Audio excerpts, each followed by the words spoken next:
Veciños, autoridades e turistas achegáronse onte ata Porto do Son para participar nas tradicionais procesións na honra da Virxe do Carme, a patroa dos mariñeiros, e por iso saíron ao mar ao redor de 20 barcos na súa honra.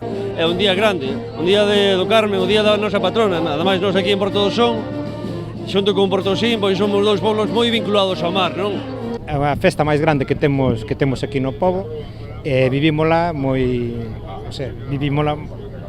con moita devoción. Sobre as 10:30 comezou a procesión terrestre ca imaxe da Virxe do Carme que saíu dende a capela á Atalaia. Unha vez na zona portuaria, comezaba a misa solemne. E temos que agradecer que a Comisión de Festas fai un traballo durante todo o ano para poder facer unhas festas e a xente poda disfrutar destes días, 5 días de festa.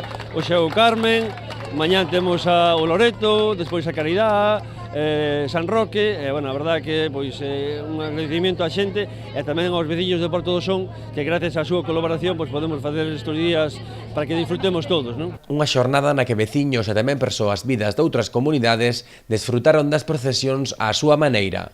Porque vimos, porque temos moita devoción, ou nós temos moita devoción. Pero no tengo ese fervor que tienen aquí, pero sí, aquí lo viven muchísimo. Todos los años, mi marido y mi cuñado son nacidos aquí, pero nosotros venimos en vacaciones, venimos aquí. Tamén se achegou a Vila Sonense a conselleira do Mar, Rosa Quintana, que confesou ser devota da Virxe dos Mariñeiros. E hoxe pois é a última deste ano, así que lle pedimos á Virxen que xa que chegamos hasta aquí, que nos acompañe tamén para que o ano que ven poidamos volver a celebrar o seu día, honrala, por todos os beneficios que ela nos dá cada día, non? Onte foi día de procesións en Porto do Son, pero as festas do Carme rematarán o vindeiro mércores, día no que haberá fogos de artificio.